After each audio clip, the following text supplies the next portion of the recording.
Hola, ¿qué tal, sobrinos? ¿Cómo están? ¿Cómo están? Vámonos con la unidad 2. Una disculpa, por ejemplo, para los que vieron la unidad 1 de que cada 10 minutos que se adquieran el curso y todo. Lo que pasa es de que hay unidades que sí se van a dar de manera gratuita. Va a ser una y una. Pero pues en este caso, como es la unidad 2, pues aquí no va a haber problema. Toda la unidad 2 nos las vamos a aventar de corrido sin comercial. ¿Vale? Y bueno, vamos a iniciar con la unidad 2. En este caso van a ser lo que es leyes de Newton, que nos van a decir, bueno, las leyes de Newton se va a basar todo lo que es la unidad 2, o sea, la unidad 2 siempre va a ser Newton, y aparte vamos a ver algo muy importante en esta unidad, que son los conceptos de fuerza, ¿vale? Preguntas obligadas siempre en el examen. Y bueno, vamos a comenzar con leyes de Newton, que nos van a decir qué es una ley o qué es la ley de Newton. Las vamos a ver más adelante, pero pues inmediatamente vámonos con un subtema que nos dice factores que cambian la estructura o el estado del movimiento de un cuerpo. Debemos de saber que cuando nosotros estemos frente a un cuerpo, vamos a poner un ejemplo burdo, la funda de mis AirPods, ¿no? Yo tengo lo que es un cuerpo, ¿ok? Un cuerpo que lo tengo aquí, ¿va? Entonces, ¿qué es lo que va a pasar? Para que yo cambie su estructura, el principal factor es la fuerza. Yo aplico fuerza y cambio su estructura. Si se dan cuenta, se deforma. O de igual manera, si está en reposo, yo aplico fuerza y bota. Entonces podemos decir que los factores que cambian la estructura del estado del movimiento de un cuerpo, su principal factor es la fuerza. O sea que siempre la fuerza va a ser factor pues para poder cambiar la estructura o el estado de movimiento de un cuerpo. Pero de todo eso nos debemos de preguntar realmente, ¿qué es la fuerza? ¿Ok? Muy sencillo. Cuando nosotros estemos viendo el concepto de fuerza, muchas veces creemos que la fuerza es, no sé, mostrar un conejo o pegar duro, cosas así, pero no, eso es una ejemplificación. Cuando nosotros estemos viendo cuál es el concepto de la fuerza, vamos a tener tres, que en este caso, la primera, nos dice que la fuerza es la acción de un cuerpo sobre el otro. Si tengo mi mano aquí y llega otra mano y me empuja, es una fuerza ejerciéndola sobre otro cuerpo. Segundo, nos dice que es una magnitud de carácter vectorial, o sea, hace que va a tener lo que es magnitud, sentido y dirección, y esta se va a representar en un plano, que lo vamos a ver ahorita, y también que esta se mide en newtons, dinas y libras. Aquí es muy importante, porque por lo general en los exámenes nos suelen confundir. ¿Y cómo nos suelen confundir? A lo mejor yo sé manejar los problemas de la fuerza, pero ¿qué es lo que pasa? Al momento de que llevamos a cabo nuestros problemas, me puede venir el mismo resultado de la operación, pero en diferente unidad. Me puede venir en newtons o en dinas. ¿Cómo vamos a saber que realmente debe de ser newtons o cómo debe de ser dinas? De una manera muy sencilla. Si nuestro problema nos habla de kilogramos y de metros, siempre van a ser newtons. Si nuestro problema nos habla de gramos y de centímetros, van a ser las dinas. En este caso, las libras nunca las ocupamos en los problemas, sin embargo, nos las pueden preguntar de manera teórica. Y dicho esto, ahora sí, cambiamos de tema. Bueno, continuamos con nuestra clase y ya vimos, aparte de lo que es el concepto de fuerza, tenemos que ver lo que es el carácter vectorial. Si se acuerdan, habíamos hablado de que íbamos a tener lo que es una magnitud, sentido y fuerza, o dirección en este caso. Y esto se iba a representar en un plano. Aquí tenemos lo que es un plano cartesiano y debemos de recordar que toda cantidad vectorial va a tener magnitud, dirección y sentido. ¿Ok? Entonces, cuando nosotros estemos hablando del carácter vectorial de la fuerza, nos van a pedir que saquemos realmente la fuerza o la magnitud de la fuerza de un vector. Entonces aquí tenemos ciertos datos, ciertas características que nos pueden ayudar. Depende de lo que nos pregunten en el examen. Si nos preguntan identificar lo que es un vector de forma polar, vamos a poner la fuerza, coma, y aquí vamos a poner lo que son los grados. Si nos lo piden de forma rectangular, va a ser f de x, f de y. Ahora, las componentes por lo general suelen aparecer en exámenes para personas que van para físico matemático o áreas de la salud. En este caso, es importante que tú en el curso de matemática ya sepas lo que es la tabla de identidades, porque vamos a utilizarlas aquí en las componentes, que son estas. Para sacar la componente de x va a ser fuerza por el coseno del ángulo y la componente de y va a ser fuerza por el seno del ángulo.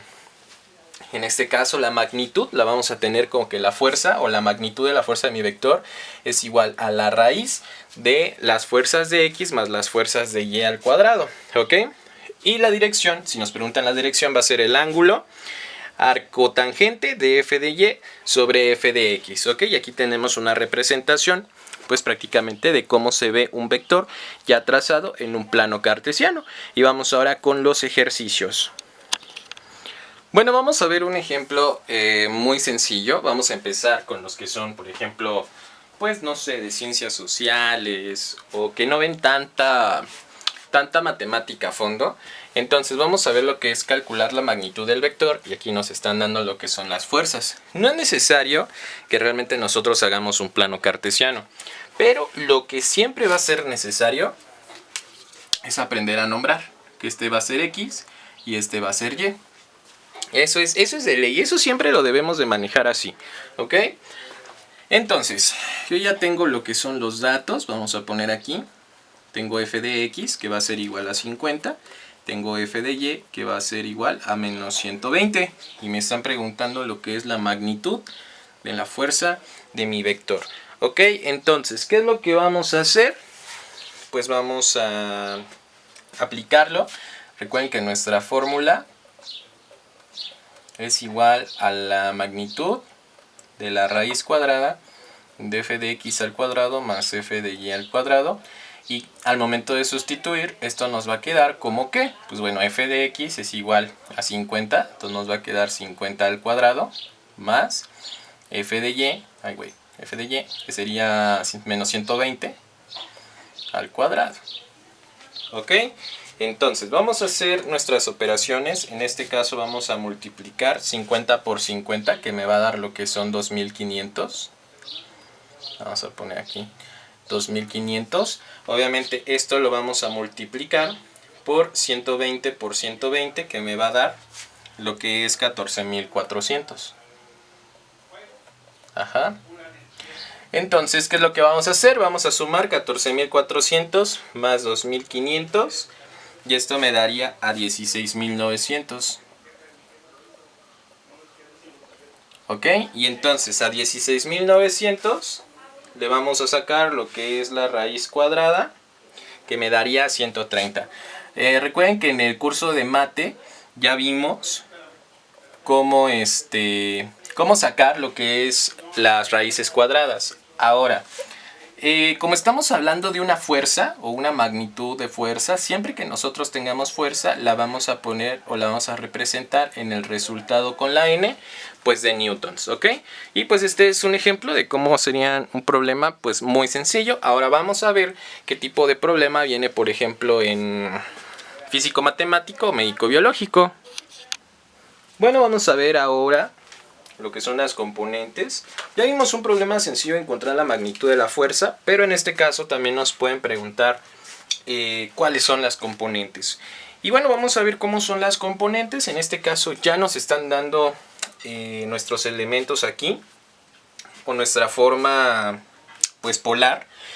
Y si nos damos cuenta, aquí tenemos 120 n de newtons y tenemos 30 grados. O sea que prácticamente no nos están dando dos magnitudes. Entonces, esto ya lo debieron de haber visto en el curso de física. Nos vamos a ir con lo siguiente. Vamos a tener en cuestión de datos. Y vamos a tener que la fuerza es igual a 120.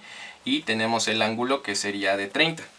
¿Ok? Entonces, debo de entender que para sacar las componentes, si quiero sacar la componente de X es igual a la fuerza por el coseno del ángulo, y si es de Y debo de ser fuerza por el seno del ángulo.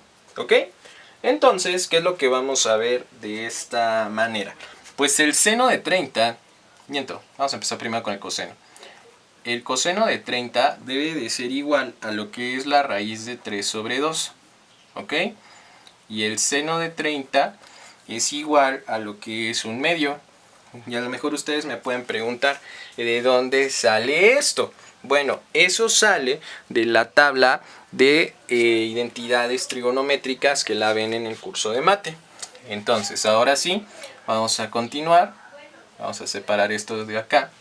Y vamos a empezar con f de x es igual a la fuerza, que sería 120, que va a multiplicar a lo que es el coseno, en este caso de 30, que sería 3 raíz de 2.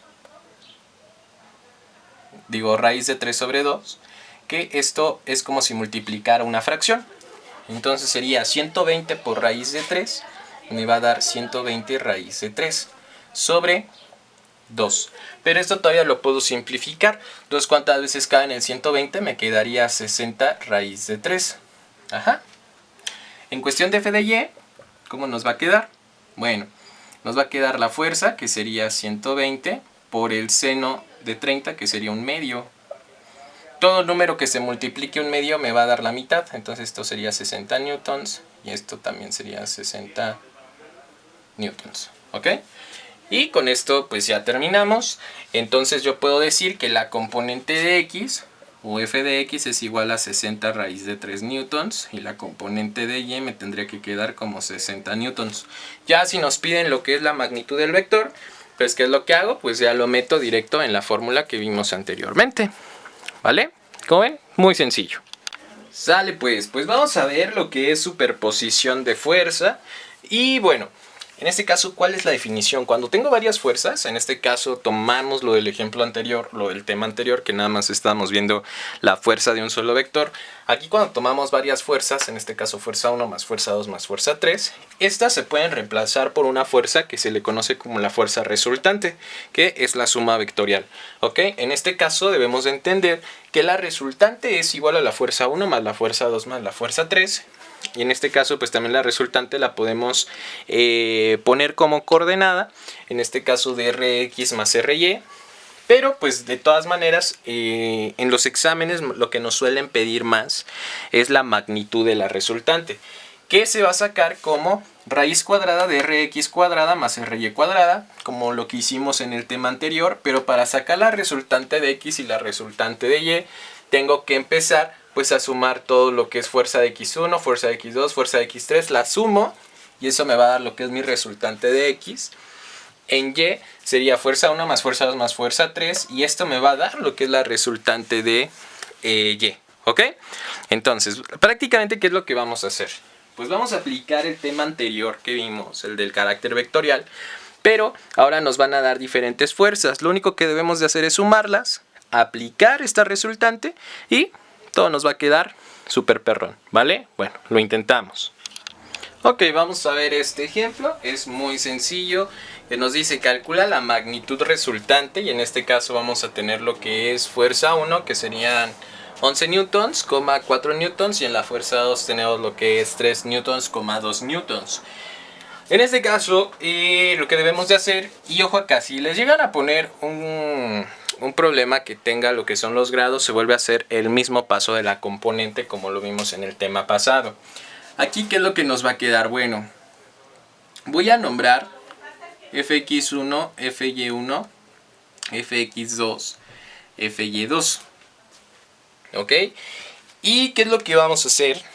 Vamos a manejarlo como de que la resultante de x es igual, y voy a sumar todas las fuerzas de x, que sería 11 menos 3, que esto me va a dar como resultado, creo que este ya no tiene tinta, ya lo voy a quitar, recuérdenme para ya no usarlo, que esto me daría 11 menos 3, me va a dar a 8, y después la resultante de y, que me daría 4 más 2, me va a dar a 6. Ajá. Entonces yo ya tengo Rx y yo ya tengo lo que es Ry. ¿Qué es lo que vamos a hacer entonces? Vamos a sacar pues lo que es la magnitud resultante, que sería la magnitud resultante es igual a la raíz de la resultante de x al cuadrado más la resultante de y al cuadrado. ¿Que esto cómo nos quedaría? La raíz cuadrada de Rx al cuadrado, que sería 8 al cuadrado, más la resultante de y, que sería 6 al cuadrado. Que esto nos va a dar 8 por 8, son 64, más 6 por 6 me va a dar 36, que esto me da como resultado 100, y la raíz de 100 es 10. Ahí voy, 10. Ajá. Entonces podemos decir que la magnitud resultante de mi vector es igual a 10, y como estamos hablando de fuerza, serían 10 newtons, ¿ok? Y así de sencillo nosotros podemos entender pues esto que se le conoce como el carácter vectorial de la fuerza. Bueno, después de ver esos temitas nos toca aprender lo que conocemos como leyes de Newton. Las leyes de Newton realmente son 4, pero en este caso pues manejamos lo que son 3 y la ley de la gravitación universal, que se le conoce como ley 0, se aprende pues por separado, ¿no? En este caso vamos con la primera, que se le conoce como ley de la inercia. ¿Y a qué se refiere pues prácticamente todo esto? Vamos a leer todos juntos, que dice: todo cuerpo permanece en reposo o movimiento a no ser que una fuerza externa lo modifique. ¿A qué se refiere con esto? Que pues bueno, si yo en la calle tengo un auto y este auto está parado, pues prácticamente hay de dos: o pasa el tiempo y lo desvalijan, pero nunca se va a mover de ahí. Si este carro lo dejan abandonado, nunca se va a mover ahí. ¿Por qué? Porque vamos a decir que este carro va a estar en reposo. Ajá. Entonces nos va a decir que todo cuerpo permanece en reposo, o sea que si yo no lo muevo, el carro se va a quedar ahí, o en este caso en movimiento.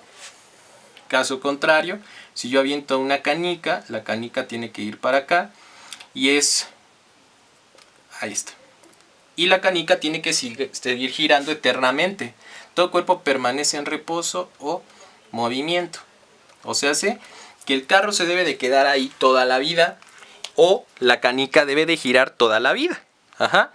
Por eso nos dice: todo cuerpo permanece en reposo o en movimiento, pero a no ser que una fuerza externa lo modifique. Y con una fuerza externa, ¿a qué me refiero? De que, por ejemplo, en la canica, cuando avanza, va a tener aire. Entonces el aire la va a detener. Y aquí nosotros en el suelo tenemos textura, y esto significa que hay fricción. Ajá. Entonces el movimiento, el aire la rompe, ¿ok? Y la fricción la va frenando. A eso se le va a llamar lo que es la fuerza externa. Y por ejemplo en el reposo, si se me para el carro, ¿cuál sería la fuerza externa? Pues sería que yo empujara el carro. Entonces ya al momento en que yo estoy imprimiendo una fuerza, yo sería una fuerza externa, y eso lo modificaría generando así o haciendo válida lo que es la primera ley de Newton. Bueno, pues vamos a ver lo que es la segunda ley de Newton, que se le conoce como ley de la masa inercial, o pues en este caso, pues sí, la masa inercial o la segunda ley de Newton. Y nos va a decir la ley: la aceleración que experimenta un cuerpo es directamente proporcional a la fuerza que se le aplica y inversamente proporcional a la masa. Entonces, ¿a qué se refiere con esto? Que vamos a tener nuestra primera fórmula, que va a ser: la aceleración es directamente proporcional a la fuerza, pero va a ser inversamente proporcional a la masa. ¿Ok? Así es como se las van a preguntar en el examen.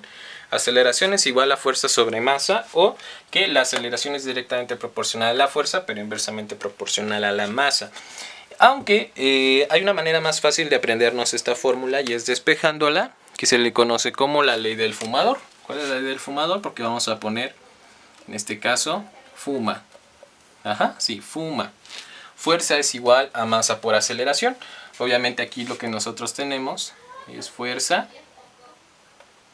Tengo aceleración. Ajá, y aquí tengo masa. De igual manera aquí tengo masa. Y aquí tengo aceleración. ¿Vale? De todas maneras, nosotros en lo que fue la unidad 1 estamos hablando que cuando aplica lo que es la aceleración es igual a metros sobre segundo al cuadrado en cuestión de su resultado. Ahora, cuando nosotros estemos viendo la segunda ley de Newton, pues tenemos que ver lo que es el concepto de masa, lo que es el concepto de peso, pero vamos a ver unos ejemplos de la segunda ley, ¿va? Bueno, vamos a ver este ejemplo que nos dice: sobre un cuerpo de 60 kilogramos se deja caer una gorda con una fuerza de 300 newtons. Calcula la aceleración. En este caso, supongamos que tenemos que poner lo que son los datos, ¿no? Que sería, tengo una masa de 60 kilogramos, tengo una fuerza que sería de 300 newtons y tenemos que calcular la aceleración, ¿ok? Bueno, antes de comenzar, vamos a ver un poquito de teoría de cómo es de que se explica correctamente la segunda ley de Newton. Supongamos que nos dice que la fórmula que vamos a utilizar es igual a fuerza sobre masa. Supongamos que yo tengo un refri, que este refri va a pesar, vamos a ponerle 100 kilogramos, y yo lo voy a empujar.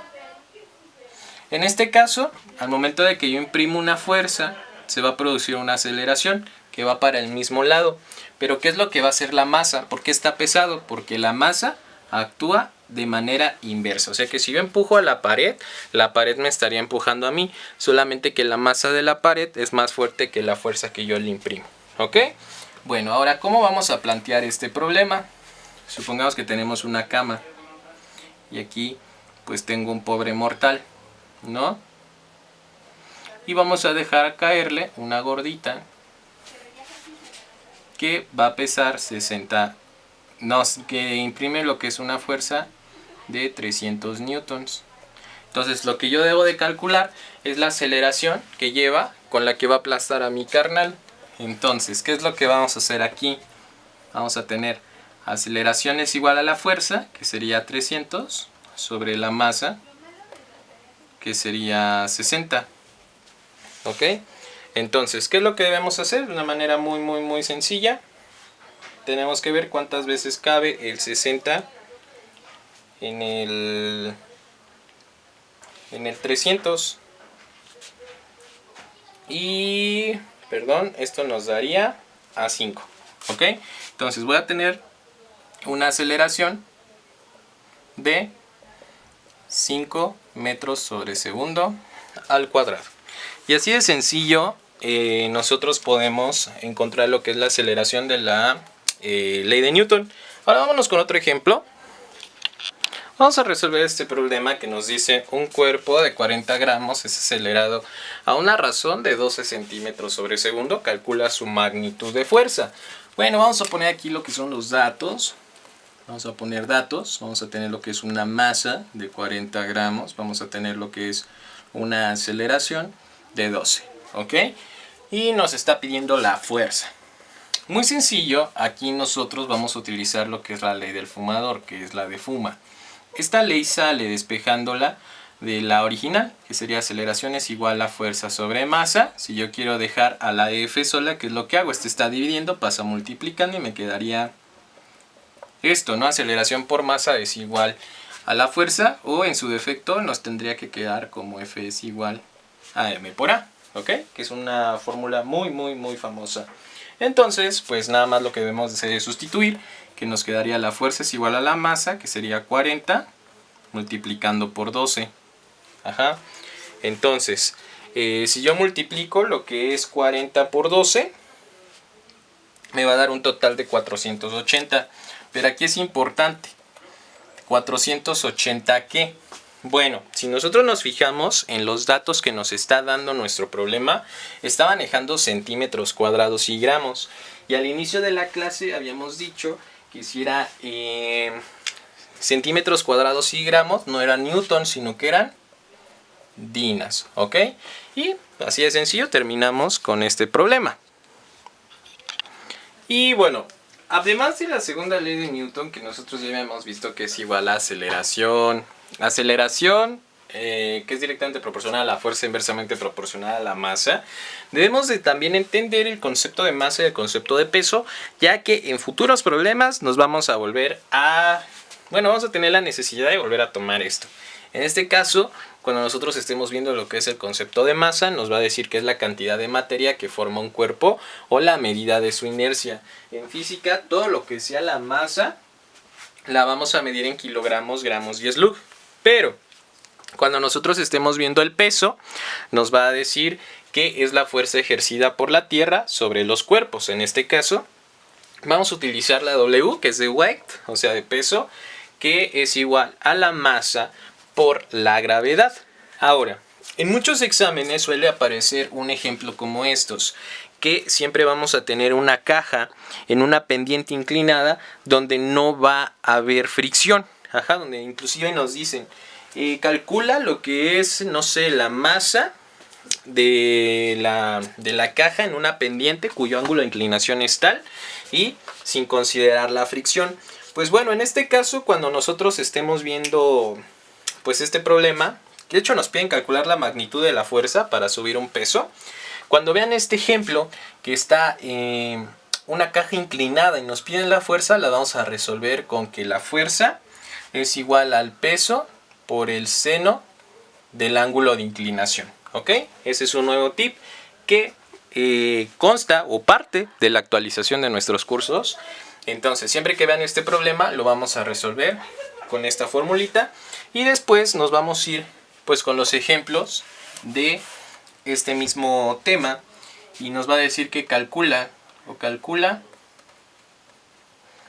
el peso de una masa de 200 gramos. ¿Ok? Entonces, pues bueno, lo que debemos de darnos cuenta es de que igual el peso equivale a lo que es una fuerza. ¿Ok? Para que también tengamos en cuenta esto. Entonces tenemos lo que son los datos y vamos a ver que tengo una masa de 200 gramos y como en la fórmula que yo estaba manejando aquí, estamos manejando de que el peso es igual a masa por gravedad. Como incluye la gravedad, ya habíamos hablado en lo que es la unidad 1 en la clase pasada, que en este caso si mi problema no decía gravedad igual a 10, íbamos a manejarla con su valor original, que era igual a 9.81. Ajá. Entonces pues yo debo de encontrar lo que es el peso. Pues solamente sustituyo. Peso es igual a la masa, que sería 200 por 9.81. Y esto me va a dar como resultado 196.200. ¿Pero qué? Puede ser newtons, debemos de entender que el peso es igual a la fuerza. Puede ser newtons, pero en este caso estamos trabajando sobre gramos. Y como estamos trabajando sobre gramos, sería dinas. ¿Ok? Entonces pues ya tenemos lo que es nuestro peso. Vamos a ver ahora lo que es la tercera ley de Newton. Ya vimos todos los ejemplos de la primera y segunda ley. Entonces toca ver lo que es la tercera, que es la favorita, en este caso mía también, pero también pues de algunas chicas por ahí, que es ley de acción y reacción, o como también le llaman la ley del karma. ¿Ok? ¿Qué nos dice? A toda acción corresponde una reacción de la misma intensidad pero en sentido contrario. ¿Esto qué significa? Que si nos hacemos el bien, nos va a ir bien, seguro. En este caso, ¿qué es lo que vamos a manejar? Supongamos que yo tengo un carrito de mandado. Vamos a ponerlo aquí. ¿Vale? Supongamos, taca, taca, taca, taca, tan. Pero este carrito le va a pegar en los tobillos a una señora. O a un señor, aquí se va a producir el golpe. La duda es, ¿quién pegó? ¿El carro le pega al talón o al tobillo? ¿O el tobillo le pega al carro? ¿O ambos se pegan? Pues la respuesta es que ambos se pegan. ¿Por qué? Porque a toda acción corresponde una reacción de la misma magnitud. Si ustedes se agarran y le pegan a la pared, les va a arder la mano. Porque el momento en que ustedes le están pegando, la pared les pega a ustedes. Es una reacción en sentido contrario, pero de la misma magnitud. Entonces al momento en que el carro le pega al tobillo, el tobillo le regresa la misma fuerza y los dos saldrían disparados. ¿Ok? Entonces a eso se le conoce como la ley de acción y reacción. Si yo aviento una pelota a la pared, me va a regresar la pared la misma intensidad con la que yo aventé la pelota. Y está de más decir que también tenemos que ver conceptualmente lo que es la estática, que nos va a decir que es la rama de la mecánica que estudia los cuerpos en reposo. Bueno, vamos a ver ahora lo que es el equilibrio rotacional, traslacional, fuerza y torque. En este caso debemos de entender que un equilibrio, que un cuerpo va a estar en equilibrio si se va a encontrar en reposo o si está en reposo, ¿ok? Bueno, vamos a ver las definiciones. Un cuerpo se encuentra en equilibrio si se encuentra en reposo respecto a un marco de referencia, se encuentra en reposo respecto a un marco de referencia. o que también se encuentra en un movimiento rectilíneo uniforme. O sea, por ejemplo, cuando giramos la pirinola no puede estar parada sin movimiento, se cae. Pero si nosotros la giramos se encuentra en un movimiento rectilíneo uniforme, que también es el equilibrio translacional. Y el más claro ejemplo somos nosotros los humanos, de que cuando caminamos no nos caemos porque estamos en un movimiento de distancias iguales, en tiempos iguales, y eso nos da un equilibrio. Y cuando nosotros estamos parados, por ejemplo haciendo firmes, pues es porque estamos en reposo respecto a un marco de referencia. Y esto nos va a llevar a entender lo que es la primera condición del equilibrio, que nos va a decir que un cuerpo se encuentra en equilibrio si la suma de todas sus fuerzas es igual a 0. O sea, que si tu novia te dice, mi amor, te amo con todas mis fuerzas, eso significa que te quiere nada, porque la suma de todas las fuerzas siempre va a ser igual a 0. O de igual manera debemos entender aquí que la suma de f de x o de las fuerzas de x siempre nos va a dar 0 y la suma de f de y siempre nos va a dar 0. ¿Ok? Eso es importante de saber. Vamos a ver este ejemplo de lo que es la primera condición del equilibrio. Y aquí vamos a encontrar el peso de la piñata, ¿ok? Supongamos que estamos en una posada y hay diferentes maneras de hacerlo. En este caso nos dan lo que son 30 grados de referencia. Podemos utilizar lo que son las componentes, irnos a lo que es vectores y después usar la fórmula que vimos ahorita. Pero qué hueva, ¿no? Se los voy a enseñar a sacar de una manera diferente. Vamos a tener aquí nuestro plano cartesiano. Y esto significa que vamos a tener que utilizar un poco de nuestra imaginación. En este caso la piñata, si yo la suelto, se va a ir hacia abajo. Entonces podemos decir que su movimiento va hacia abajo. O sea, que tenemos un vector que va hacia acá. Pero en este caso, como son las y negativas, va a tener un peso de menos 500 newtons. Ahora, aquí nosotros tenemos que hallar lo que es la tensión. Aquí hay algo de tensión, que son los dos lazos que están salvando, rescatando, alzando la piñata. Entonces estas tensiones están jalando, pero ¿hacia dónde? Hacia arriba, porque si avientan hacia abajo, pues prácticamente se nos caería todo. Entonces, como jalan hacia arriba, pues prácticamente vamos a dibujar lo que es un vector acá, que le vamos a poner tensión, y acá que vamos a ponerle tensión. ¿Ok? Entonces, si esto me dice que la suma de todas mis fuerzas debe de ser igual a 0, debemos de hacerlo pues de la siguiente manera. ¿Cómo nos quedaría? Pues bueno, la tensión que es una fuerza más la otra tensión que es una fuerza más los menos 500 me debe de dar igual a 0, porque estas son dos fuerzas que jalan y la piñata es una fuerza que cae. Ajá. Entonces, ¿qué es lo que vamos a hacer? Pues esto me va a quedar a lo que es igual a 2t más por menos 500 es igual a 0. Ajá. Despejo a t y esto me va a quedar como 2t es igual a 0, a 500 positivo. Y en este caso t es igual a 500 sobre 2. Por lo tanto t es igual a 250. Ajá. Entonces esto significa que cada valor o cada tensión que tiene mi cable equivale a 250 newtons. Ajá. Entonces esto significa que para que yo pueda cargar una piñata de 500 newtons de manera igual, necesito jalarla y cada tensor o cada tensión tiene una misma fuerza de 250 newtons. Porque 250 newtons pueden cargar 250 newtons más 250 newtons serían 500 newtons que pueden cargar a una piñata de 500 newtons.